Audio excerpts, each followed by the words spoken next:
Saya juga tidak mengerti apa yang salah dengan presiden, apa yang salah dengan surat presiden dikirim ke Dewan Perwakilan Rakyat Republik Indonesia. Yang kedua, Allah pendekkan umur Megawati Jokowi. Al-Fatihah. Megawati kan Ibu sempat menyebutkan sebagai sumber kekacauan. Betul, gitu. Emang dia dari sejak awal 12 dosa yang saya coba rangkum. Terutama waktu dia menandatangani amandemen konstitusi kita, penjualan BUMN, banyak lagi itu. Didoakan cepat mati, Ngabalin pertanyakan apa salah Jokowi dan Megawati. Netizen beberkan dosa-dosa Jokowi dan Megawati. Mereka tak bisa ngelak lagi. Ngabalin mengatakan, apa salah Pak Jokowi dan Bu Mega sehingga didoakan berumur pendek? Gelora.com. Mana putar? Masa harus saya putar di sini? Putarkan. Jokowi akan menjual aset negara demi ibu kota baru. Pemirsa, 2 pulau di Berau, Kalimantan Timur tak bisa dimasuki oleh wisatawan lokal. Pulau itu sudah dikuasai pihak asing dan merupakan resort mewah karena pembayaran menggunakan mata uang asing.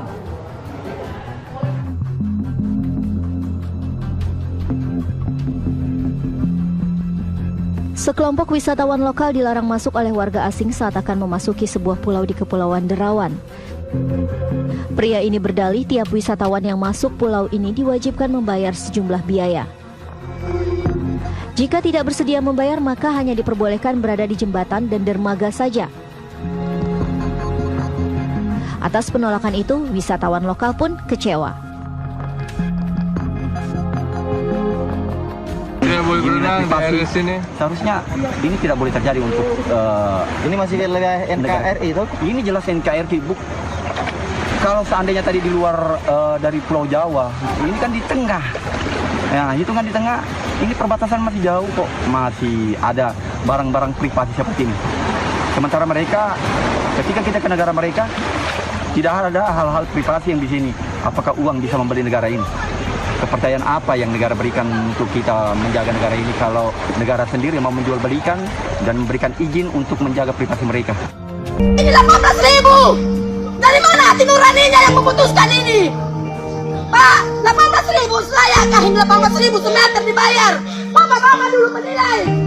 Ini bukan tidak dirawat. Di dalam Menteri Bappenas, sehingga pernah didiskusikan di dalam Bappenas. Tapi sebelum itu saya sudah mendengar akan dijual. 12 dosa yang saya coba rangkum. Terutama waktu dia menandatangani amandemen konstitusi kita, penjualan BUMN. Kita ke kabar selanjutnya. Rencana penjualan gedung Kementerian Badan Usaha Milik Negara atau BUMN terus menimbulkan pro dan kontra. Justru seharusnya seperti janji Presiden ketika kampanye akan membeli kembali Indosat, harusnya Menteri BUMN menyiapkan skema pembelian buyback Indosat. Membeli kembali Indosat itu bagaimana? Karena ini adalah janji politik yang memang harus ditagih. Saya sengaja tadi mencari menggoogle apa isi dari TAP MPR yang disebutkan oleh teman-teman dari PDIP itu. Ini saya kira sangat-sangat nyata kebohongannya. Saya lupa ya, tapi saya ingat ada 12 poin itu saya ingat. Tapi nggak diapa-apain. Nah ini mana keadilan hukumnya di sini kemana? Kalau orang sekarang berteriak mengenai kita harus jurdil, itu hak negara dong, hak warga negara dong. Katanya kita negara hukum. Tapi kalau kita bicara tentang bagaimana ketidakadilan hukum langsung dituduh makar. Itu kan sangat apa ya? Ini saya nggak ngerti nih. Penguasa sekarang ini maunya apa ini kayak begini? Mau tidak kehilangan kekuasaan? Kekuasaan betul, tapi harus bicara tentang keadilan yang artinya yang jurdil, kejujuran dan keadilan, tidak berbuat dengan kecurangan. Selesai, tidak usah dipertimbangkan. Bang. Kau pembohong.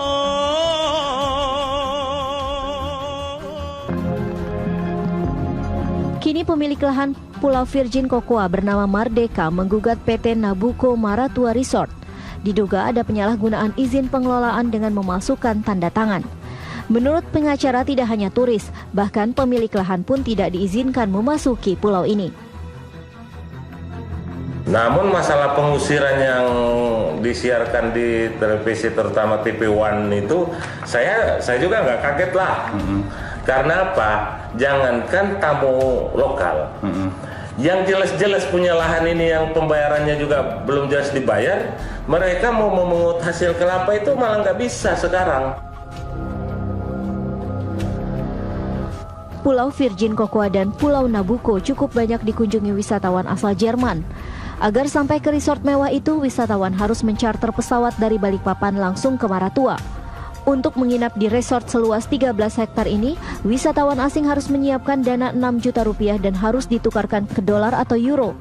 Ada sejumlah bungalow dilengkapi kolam renang dan fasilitas menarik lainnya. Pengelola pulau ini diperkirakan mampu meraup keuntungan besar setiap bulannya. Ini mengajarkan kepada rakyat kita untuk tidak berbuat adil di sini. Akhirnya apa? Itu jargonnya komunisme tuh, Klassenstreit, vertikal. Ayo, yang namanya kelas bawah melakukan perlawanan terhadap kelas atas. Itu membuka peluang dari jargon-jargon komunisme itu.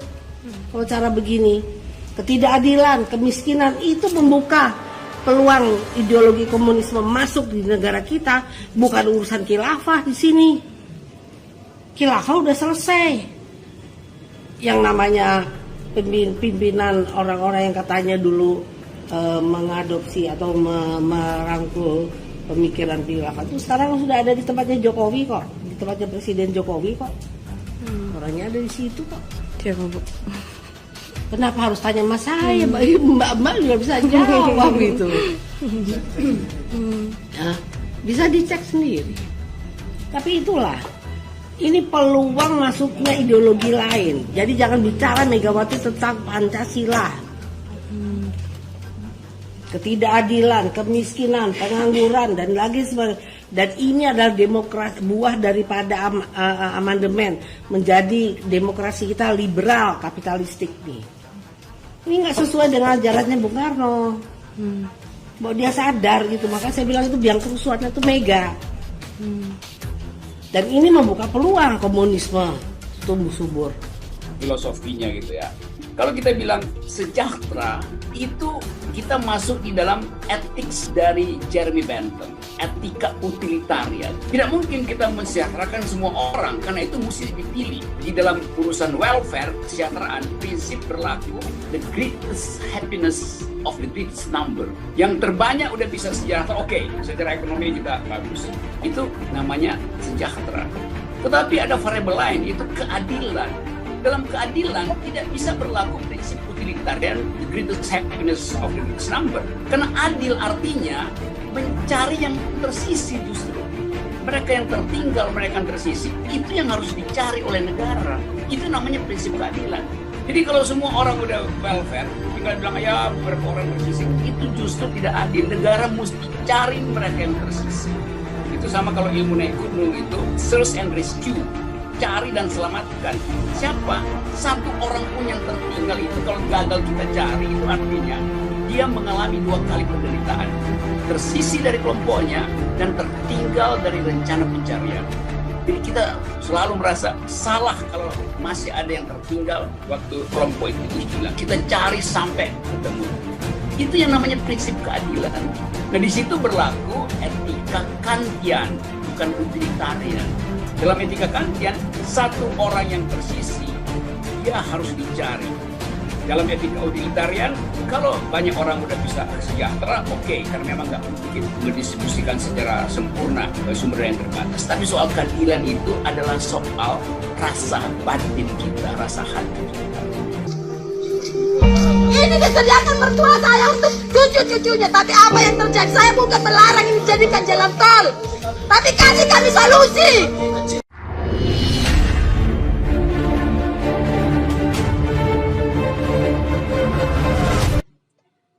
Doa Habib Idrus Jamalul Lail pada peringatan Maulid Nabi di markas FPI Petamburan Sabtu 14 November menuai sorotan.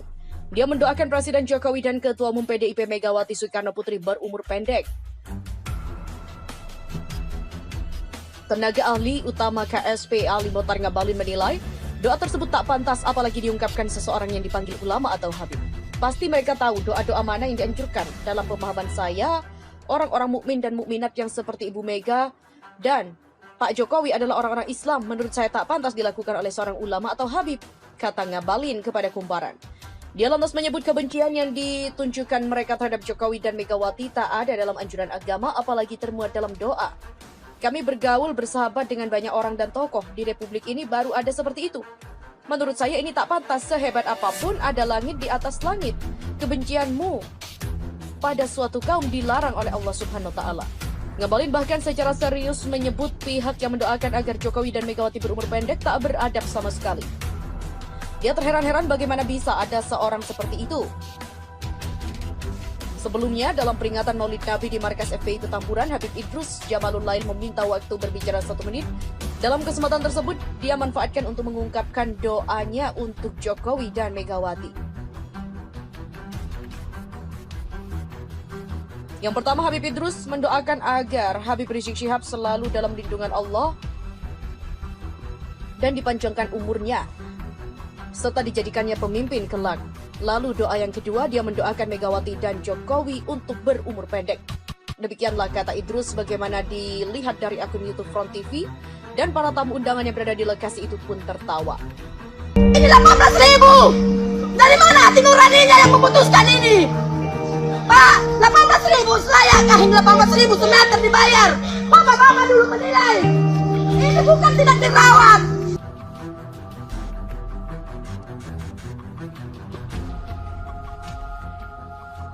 Terkait hal itu,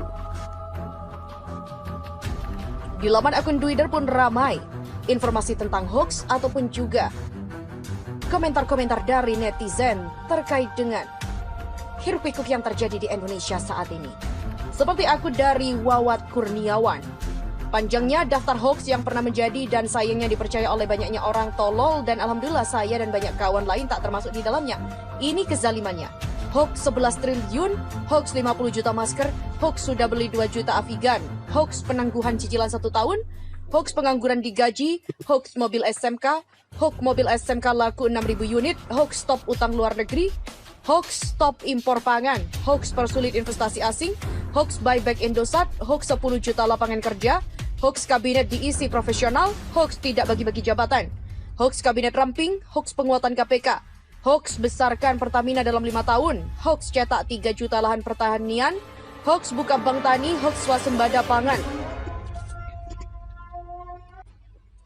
Selain itu, hoax persulit investasi asing, hoax buyback Indosat, hoax 10 juta lapangan kerja, hoax kabinet diisi profesional, hoax tidak bagi-bagi jabatan, hoax kabinet ramping, hoax penguatan KPK, hoax besarkan Pertamina dalam 5 tahun, hoax cetak 3 juta lahan pertanian, hoax buka bank tani, hoax swasembada pangan, hoax pertumbuhan ekonomi 8%, hoax ekonomi meroket, hoax dolar 10.000, hoax tidak menaikkan BBM, hoax tidak menaikkan TDL, hoax tidak impor garam, hoax tidak impor gula, dan hoax listrik murah, hoax minyak mentah turun, BBM ikut turun, hoax anak saya tidak tertarik politik. Saya lupa ya, tapi saya ingat ada 12 poin itu saya ingat. Okay. Tapi nggak diapa-apain. Hah? Nah ini mana keadilan hukumnya di sini kemana? Kalau orang sekarang berteriak mengenai kita harus jurdil, itu hak negara dong, hak warga negara dong. Katanya kita negara hukum. Tapi kalau kita bicara tentang bagaimana ketidakadilan hukum langsung dituduh makar. Itu kan sangat apa ya? Ini saya nggak ngerti nih. Penguasa sekarang ini maunya apa ini kayak begini? Mau tidak kehilangan kekuasaan?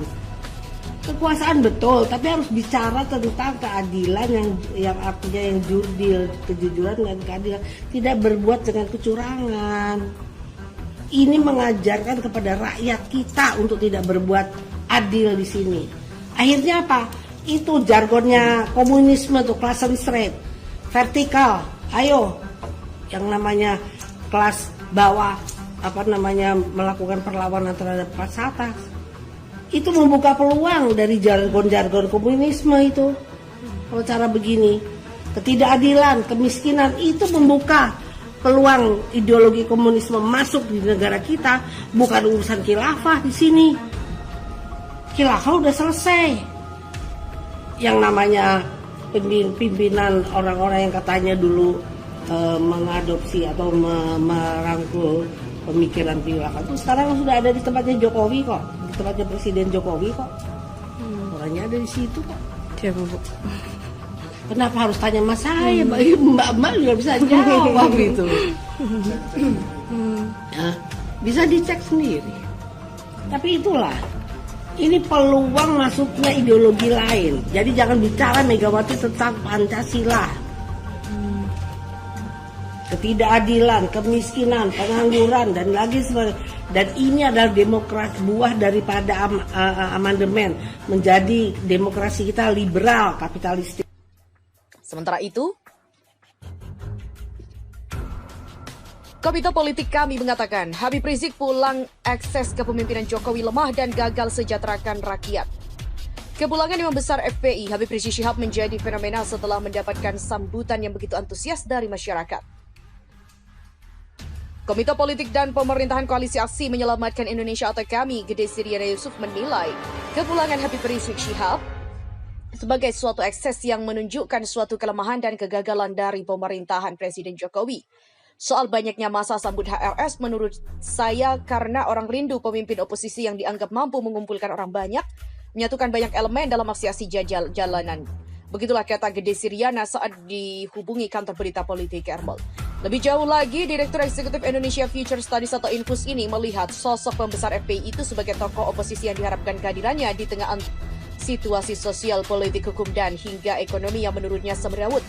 Gede Siriana menyebutkan kesemrawutan sosial, politik, hukum, hingga ekonomi sekarang ini lantaran pengelolaan yang sah, yaitu yang salah oleh pemerintahan Presiden Jokowi. Misalnya seperti pertumbuhan ekonomi selama kurun waktu periode pertama pemerintahannya.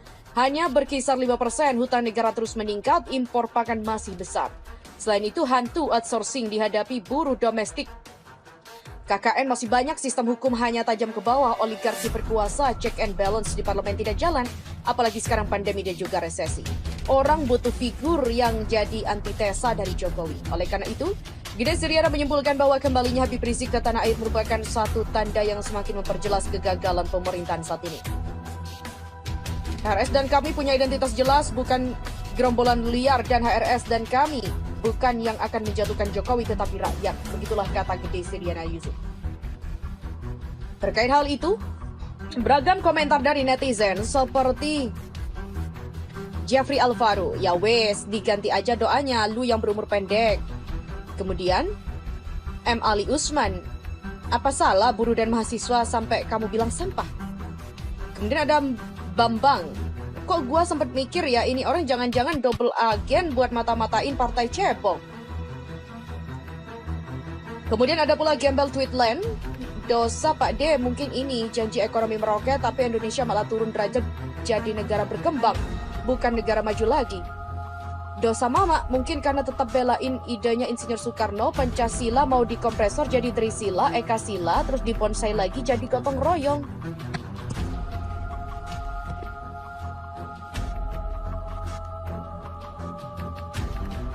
Dosa Mama mungkin karena tetap belain idenya Insinyur Soekarno, Pancasila mau dikompresor jadi Trisila, Ekasila, terus dibonsai jadi gotong royong.